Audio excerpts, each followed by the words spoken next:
E aí, tudo bom? Como é que vocês estão? Hoje eu vou discutir com vocês como vocês vão aprender a resolver a prova do Enem mais rápido, tá? Sem precisar ler o enunciado. É isso que eu quero dizer. E, obviamente, que tem um pouco de sensacionalismo nessa mensagem, né? Como resolver a prova do Enem sem ler o enunciado, porque no final das contas você vai precisar ler o enunciado, né? Em algum momento, pelo menos uma parte do enunciado você vai precisar ler. Mas a minha promessa para você aqui hoje, que acompanha até o final, é que eu vou te ensinar a resolver algumas questões do Enem sem ler o enunciado. Por que você está falando algumas, Bruno? Porque não são todas as questões que você consegue resolver sem ler o enunciado, né? Mas tem algumas questões do Enem que sim, você consegue resolver sem ler o enunciado. E, Bruno, isso que você vai falar aqui vale para o vestibular do ITA, vale para o vestibular da USP, da Unicamp? Olha, dificilmente você vai encontrar uma questão da USP ou da Unicamp ou do ITA. Você consegue resolver sem ler o enunciado, por um motivo até muito simples de explicar. Os enunciados do Enem, eles são mais longos, tá? Eles são mais longos.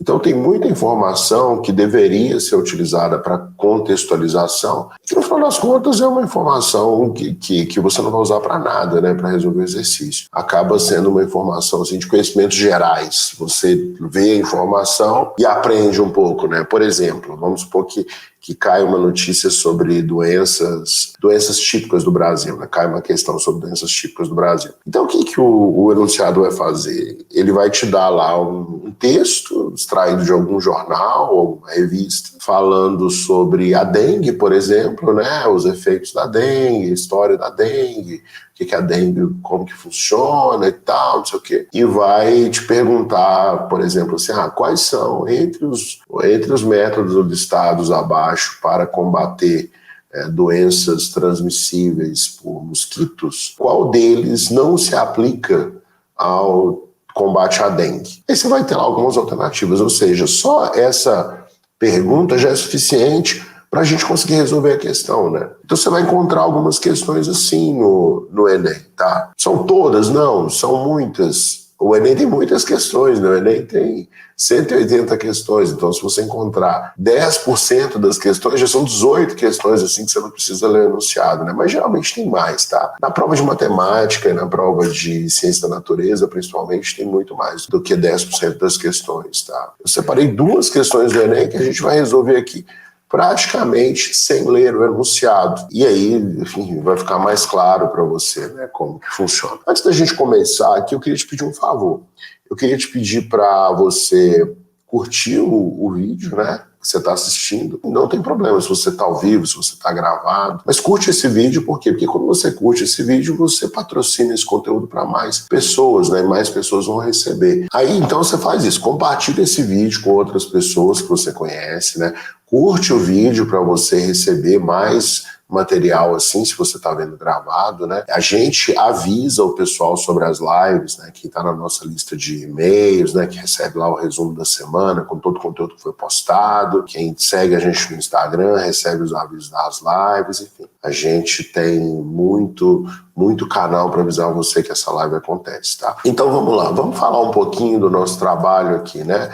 Que hoje é aprender a resolver as questões do Enem sem ler o enunciado. Antes da gente começar, eu quero que você tenha em mente uma coisa. Assim. O vestibular, né, seja o Enem, a USP, a Unicamp, o ITA, enfim, qualquer vestibular, tudo que eu vou falar aqui serve para a maioria dos vestibulares, tá? Aliás, serve para todos os vestibulares que eu vou falar. O vestibular, ele é diferente daquela prova que você faz na escola, quando você está ali no ensino médio, no ensino fundamental. Aquela prova que você faz na escola é um exame. E o exame ele não tem o objetivo de selecionar as pessoas. Ele só quer ver o quanto você sabe, tá, do assunto. Então, se você faz uma prova e tira 6, o professor vai assumir 6 em 10, o professor vai assumir que você sabe 60% daquele assunto. E na cabeça dele, talvez aquilo seja suficiente para você avançar para os próximos conteúdos, né? E se você fecha o ano com média acima de 6, tem escola que é 7, lá no ITA era 6,5, né? Se você fecha o ano, né, acima dessa nota, você avança no próximo ano, na faculdade, no semestre. Mas se você está no No ensino médio você avança, né? Então, assim, mas não tem competição na prova, né? Tem competição entre os colegas e tal, um quer tirar uma nota maior que a do outro, mas no final das contas não serve para nada, né? Essa diferença de nota, né? E a nota, por si só, ela representa muito pouco, né? Quem está acompanhando a gente aqui já viu várias vezes que dá para tirar notas muito boas sem saber a matéria. Agora, o Enem, né, e os outros vestibulares. O Enem até começou assim, o Enem começou com essa proposta de avaliar o conhecimento, mas aí depois ele se transformou na principal porta de acesso ao ensino superior no Brasil, né? Tanto o público quanto o privado. A maioria das universidades privadas hoje utilizam o Enem como porta de acesso. Então, o Enem deixou de ser um exame, ele passou a ser um concurso. E qual é a diferença entre um exame e um concurso? Para você passar no exame, basta você saber o conteúdo, porque você não concorre com ninguém. Ah, Bruno, mas o Enem chama Exame Nacional do Ensino Médio. Sim, ele tem esse nome, mas ele não se comporta como um exame, ele se comporta como um concurso, porque um concurso ele sempre tem as vagas limitadas. E se o concurso for muito bom, o número de candidatos é bem maior que o número de vagas. E aí é o seguinte, o concurso ele tem uma concorrência. E, por exemplo, se você parar para pensar, Bruno, vamos pensar aqui em medicina, que é o principal concurso que a gente tem hoje, né? Se você pensar em medicina, você vai ver que para cada 100 pessoas que tentam entrar em medicina pelo SISU, que no final das contas é o Enem, menos de 2, 1, alguma coisa, passam. Isso significa o quê? Que você tem mais de 50 candidatos por vaga de medicina na universidade pública. Isso é um concurso. Se você tem muito mais candidatos do que vagas, você tem mais candidatos do que vagas, é um concurso.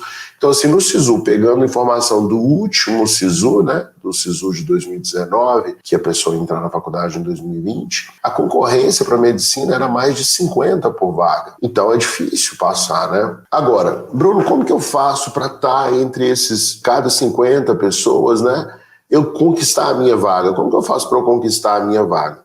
Num concurso. Aí no concurso é assim, você precisa estar entre os melhores, né? E a chave para você estar entre os melhores é o treinamento, tá? Por isso que eu sempre falo aqui que você precisa fazer muitos exercícios. Ah, Bruno, mas então é por isso que tem que fazer exercícios no dia que vê a matéria? Não, você tem que fazer exercícios no dia que você vê a matéria, porque senão é inútil ter estudado aquela matéria, você não vai aprender, né? Você vai esquecer, você vai entender a matéria na aula, mas não vai aprender fazendo os exercícios. Se você tem dúvidas sobre isso, é só procurar umas lives antigas aí que eu falo sobre isso, sobre essa diferença entre entender e aprender. Mas, além de aprender, você precisa treinar, você precisa estar muito bem treinado, você precisa estar muito bem treinada. Por quê, Bruno? O conhecimento não é suficiente? Não, o conhecimento não é suficiente. O conhecimento é um requisito mínimo, tá? É um requisito mínimo para você passar num concurso, porque chega lá no dia, você tem o conhecimento, você tem um controle emocional, que está diretamente ligado ao seu conhecimento, e você tem uma capacidade de fazer prova, que está ligado ao treinamento, e se você treinou bastante, você tem a confiança para fazer a prova, e isso acaba entrando no seu controle emocional. Então tudo se resume a treinamento, né? A competição para uma vaga na universidade pública, ela é muito semelhante a uma competição esportiva, uma competição olímpica, por exemplo, numa competição de natação, 100 metros, né, de natação, você tem ali mais de 60 pessoas que entram para concorrer, né, na competição, e só vai ganhar um. É quase tão difícil quanto... Não chega a ser tão difícil porque a medalha de ouro na Olimpíada é para uma pessoa só, né? Mas enfim, você entendeu. Para passar na universidade pública é muito concorrido. Então, assim, o que isso significa na prática, né? Se depende de treinamento, o treinamento ele está diretamente associado ao tempo. Então, a preparação para o Enem, ela começa muito antes do dia do Enem. Por isso você precisa treinar. Por isso que a gente tem alunos que entram para estudar no quadro em outubro, em setembro, em novembro, do ano anterior ao ano que eles vão prestar a prova. A gente tem alunos que vão prestar a prova agora em janeiro de 2021, que é o Enem 2020, que entraram no quadro em outubro de 2019. Então, olha só o tempão que esse pessoal tem para se preparar. E a gente tem alunos que vão prestar o Enem em dezembro de 2021,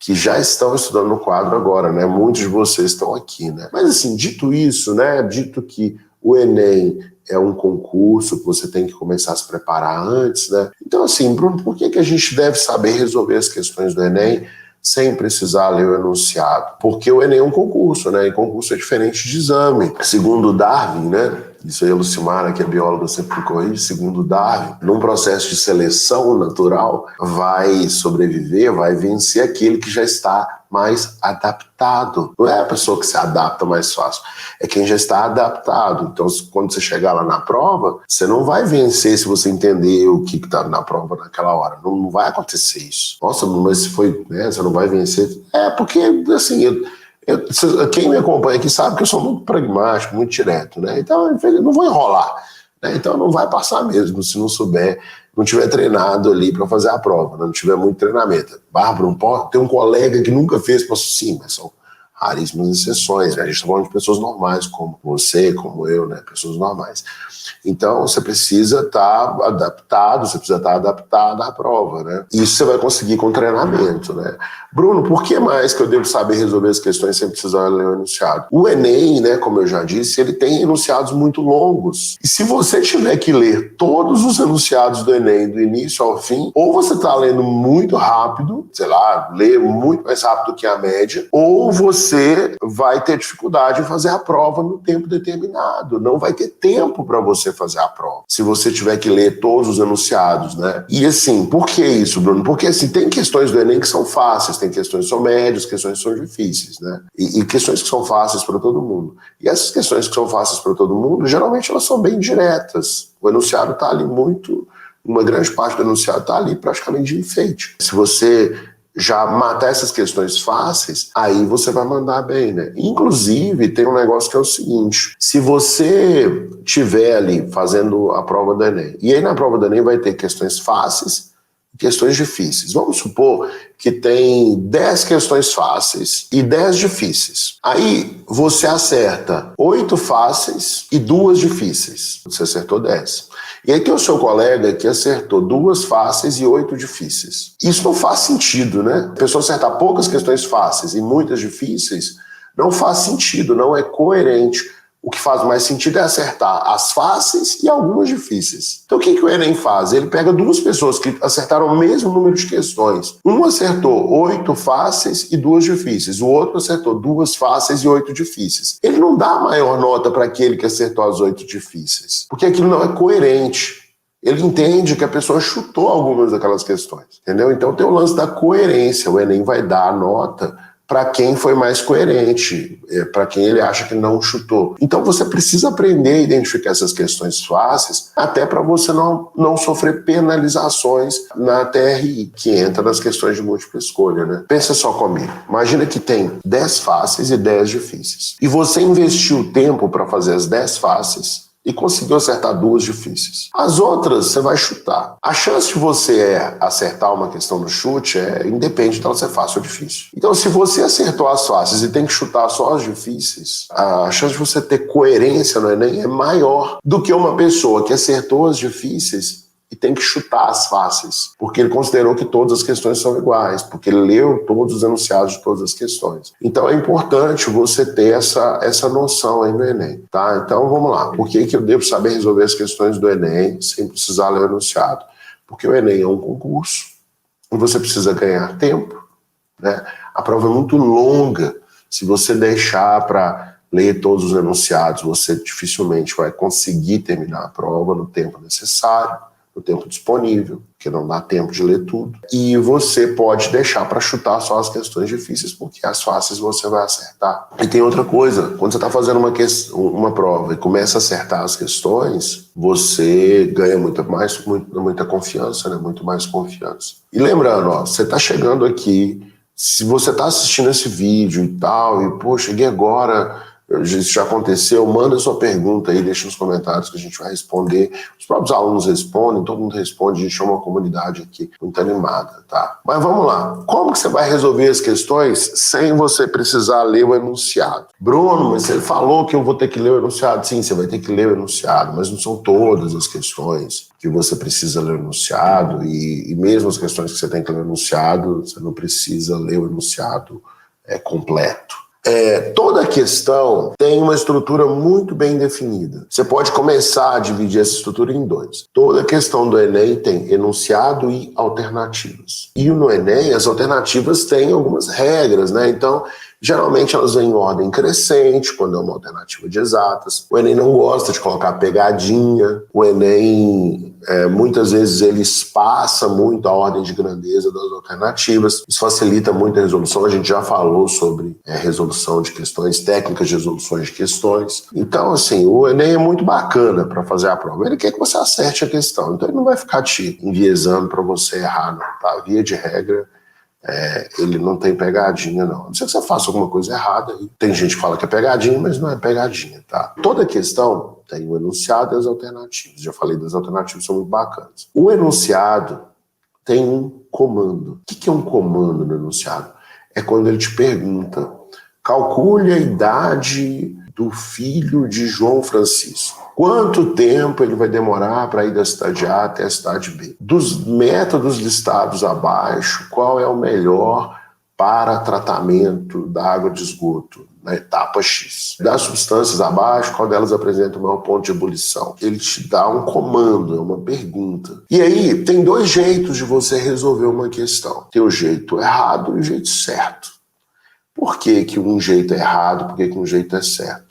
Assim, você tem um cérebro, e o seu cérebro, ele funciona de uma determinada maneira. Se você usa o seu cérebro da maneira correta, ele vai funcionar melhor, ele vai economizar energia, né? O seu cérebro, ele vai trabalhar para alcançar o prazer, evitar a dor e economizar energia. Então, se você der o direcionamento correto para o seu cérebro, ele vai agir. Como você faz isso? Com muito treinamento. Então, tudo que eu vou te ensinar aqui, você só vai conseguir realizar com muito treinamento, tá bom? Então, vamos lá. O jeito errado. Uma questão tem enunciado, comando e alternativas. A maioria das pessoas, quando vai fazer uma prova, lembra que eu te falei que tem 50 candidatos por vaga? Desses 50, mais da metade não sabe isso que você está aprendendo aqui. E nunca vai aprender. Por quê? Porque nunca vai ouvir. Sei lá, a pessoa não gosta de estudar, não gosta de escutar os outros, não tem curiosidade, enfim, ela nunca vai ouvir, né? Estudar é ruim. Então, nunca vai aprender. Mas muita gente vai aprender, gosta de estar aprendendo. Então, muita gente começa a questão, a maioria das pessoas gosta de fazer a questão assim, a pessoa lê o enunciado, aí depois ela lê o comando, depois ela vai para as alternativas. Qual o problema disso? O enunciado, muitas vezes, tem informações inúteis. E muitas informações inúteis. Como assim inúteis? Informações que não vão te ajudar a resolver a questão, tá? Principalmente no Enem.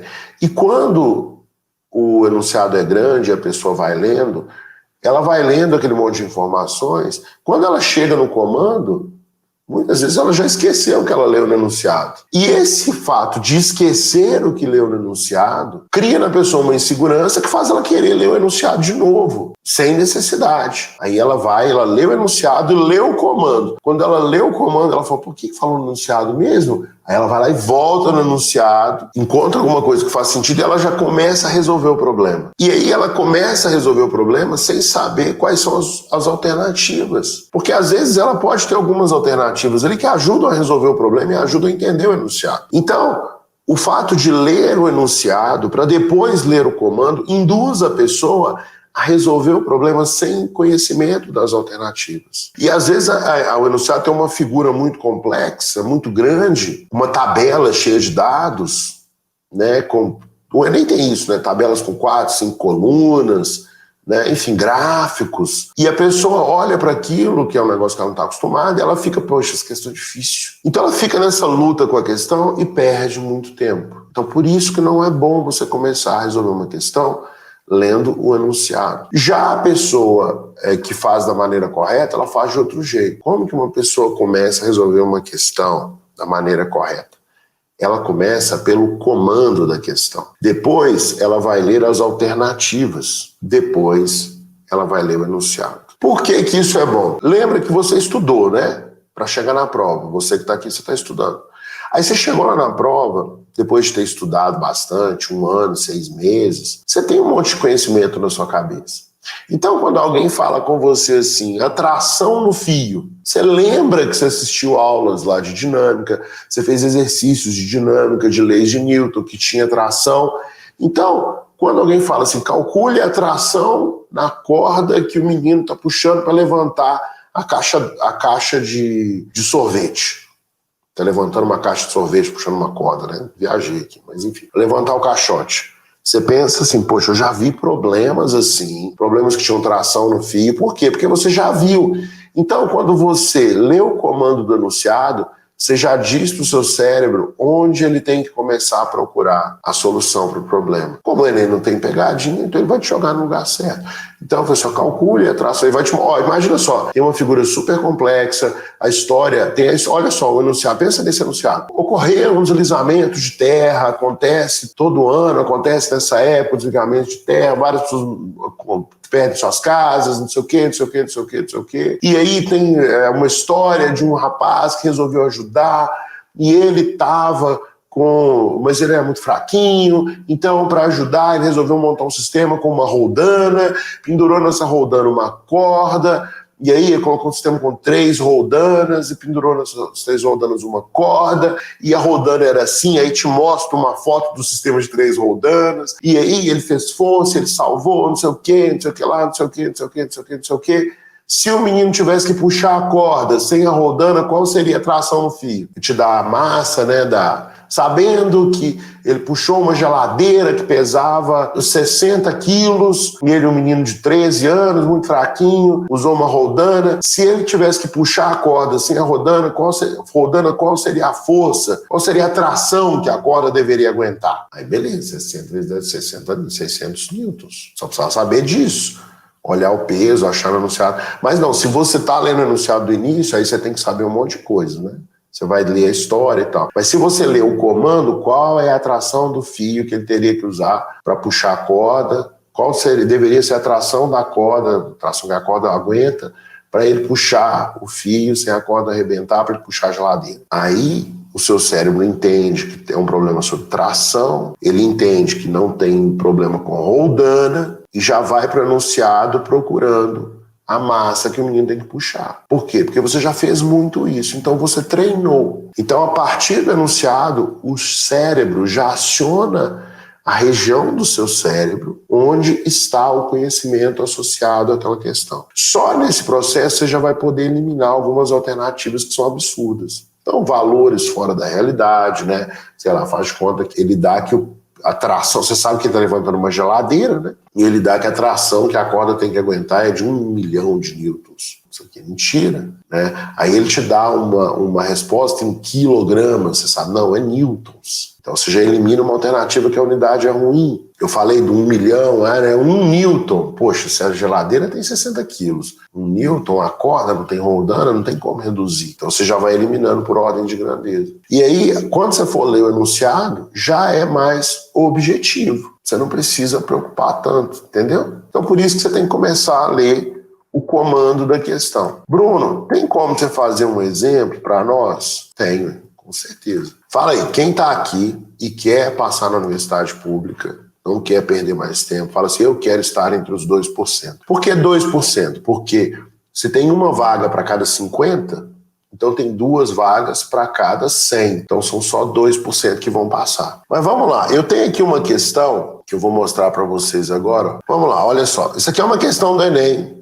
Questão do Enem PPL, tá? Você consegue baixar essa questão lá no site do Enem. E eu vou ler a questão sem ler o enunciado. Eu estou vendo uma figura, né? Essa figura, se eu olho aqui... Vamos ler o comando, né? Então, aqui, ó. A configuração mais eficiente, geralmente o comando ele fica logo antes das alternativas, tá? Então, por isso que eu vim para cá. Se você pegar essa questão, você tem aqui esse pedaço, que são as alternativas. Esse pedaço aqui, ó, é o comando. Bruno, sempre o comando vai estar aí? Não, na maioria das vezes sim, tá? O comando vem sempre antes das alternativas. Aí o comando diz: a configuração mais eficiente para a instalação dos pontos de entrada e saída de água no reservatório é, respectivamente, nas posições. Tá. Ele fala que tem um reservatório, agora eu vou começar a olhar o enunciado. Ele falou reservatório e água. Então eu tenho que olhar isso, né? Eu li o enunciado, eu li o comando. Se eu olhar só para o enunciado, só para o comando não me dá todas as informações. Ele diz que é água, diz que é um reservatório. Beleza. Então, eu tenho que procurar informações lá no enunciado que estão relacionadas a isso, né? Eu olho para o enunciado, eu vejo uma figura. Essa figura mostra um reservatório, um elemento aquecedor. Então, aqui eu já estou pensando que vai ter água quente. Quando eu falo reservatório, água, aquecedor, eu já estou pensando em ferver água. O que eu aprendi? Eu aprendi que à medida que a água esquenta, ela sobe, né? A água esquenta sobe, a fria desce. Eu aprendi isso? Eu aprendi, né? Agitação das moléculas, né? Densidade é menor e tal, maior desordem. Então a água sobe. Só de eu pensar assim, a água vai ter que subir, né? Para sair do reservatório, entrada e saída. Se a água vai ter que subir, ela já vai subir, né? Então não é simplesmente a água passar, né? Porque se fosse um reservatório que eu quisesse liberar a vazão mais rápido, eu ia falar assim, não, joga no 1 para cair no 6, porque a água já vai mais rápido. Mas eu estou falando de água que aquece. Se a água aquece, ela sobe. Se ele está falando de aquecedor, eu começo a ligar as coisas, entendeu? Meu cérebro fala aquecedor, água quente e tal. Aí eu vou no enunciado, eu falo, residência com aquecimento central, reservatório alimentado com água fria, que é aquecida na base do reservatório, aquecida na base do reservatório, eu já estou lendo já, mas com mais contexto. Aquecida na base do reservatório, está aqui o elemento aquecedor, parte de baixo, distribuída para as torneiras, de modo a obter a melhor eficiência de aquecimento com menor consumo de energia. Melhor eficiência de aquecimento com menor consumo de energia. Aí fala, foram feitos alguns testes com diferentes configurações, modificando as posições de entrada da água fria e de saída da água quente no reservatório, uma figura. Todos os testes, a vazão de entrada e a de saída foram iguais. Então, a mesma quantidade de água que entra é a quantidade de água que sai. Ele quer saber a configuração mais eficiente. Eu fui no comando para depois estudar o enunciado com mais direcionamento. Porque se eu tivesse que ler o comando, eu teria que ler o enunciado de novo. Aí ele quer saber, ele quer eficiência de aquecimento. Ele quer que a água esquente já saia. Aí o que acontece? Se eu pego a água aqui de baixo, a de baixo esquenta e a de cima sempre fica fria. Então eu estou tirando a água quente aqui, então eu estou sempre esquentando mais água, né? Ao passo que, se eu coloco a água entrando aqui no 3, eu vou esquentar aqui, né? Embaixo a água, eu esquento a água, ela sobe. E aí o que acontece? Essa água que está quente, ela já me ajuda um pouco, ela já diminui a perda de calor, a troca de calor para esquentar a água, né? Porque se eu tenho a água fria aqui em cima e eu tiro a quente aqui embaixo, eu estou sempre tendo que esquentar muita água. Eu sempre tenho que esquentar muita água, porque aqui na base do reservatório sempre vai bater água fria. Ao passo que se eu coloco a água fria aqui, ela esquenta rápido e já sobe. Então eu tenho sempre um movimento natural de água subindo, né? Isso ajuda também a sair a água mais quente aqui. Então a melhor configuração é 3 e 4. É a alternativa D. O fato de ler o enunciado antes facilitou muito a minha análise. Resolvi essa. Vou pegar uma outra questão também do Enem PPL, tá? Mesma prova, mesmo ano. Você consegue pegar essa prova lá na internet. Vamos fazer mais uma. Olha essa aqui é legal. Ó. De novo, aqui eu tenho as alternativas. Aqui está o comando. Considere uma pessoa saudável que... Eu começo pelo comando. Considere uma pessoa saudável que, no decorrer de 30 dias, consuma 450 gramas de sal de cozinha. O seu consumo médio diário excede ao consumo máximo recomendado diariamente em... Opa, o meu consumo médio diário é o consumo total, 450 gramas, dividido por 30 dias. Então isso aqui vai dar 45 por 3, 15 gramas por dia. Eu já sei o meu consumo diário. Aí agora eu só tenho que descobrir, ele falou assim, o meu consumo médio diário excede o consumo máximo recomendado diariamente. Aí fala aqui, ó, para uma pessoa saudável, o consumo máximo de sal de cozinha não deve ultrapassar 6 gramas diárias. Então, o consumo máximo é 6 gramas por dia. Qual que é a diferença? A diferença, eu vou chamar por delta, é 15 menos 6, dividido por 6. Vai dar 9 sobre 6, que é 1,5, que é 150%. Pronto, alternativa A. Essa literalmente não precisa ler nada do enunciado, tá vendo? Por quê? O meu consumo médio diário excede o consumo máximo recomendado. O consumo médio diário eu já achei. O consumo máximo recomendado eu achei nesse pedacinho aqui, ó, para uma pessoa saudável, consumo máximo 6 gramas por dia. Excede, né? Quando ele fala em excesso, eu sei que é diferença. E excedeu em quanto? Em 9. 9 de 6 é 150%. Bruno, por que você conseguiu fazer questão tão rápido? Treino. Se você treinar fazer questões assim, você vai conseguir. Você tem que resolver a questão sempre pelo comando. Se você fizer isso, você vai conseguir. Beleza? Muito obrigado. Vocês vieram aqui, tá bom? Até logo. Tchau.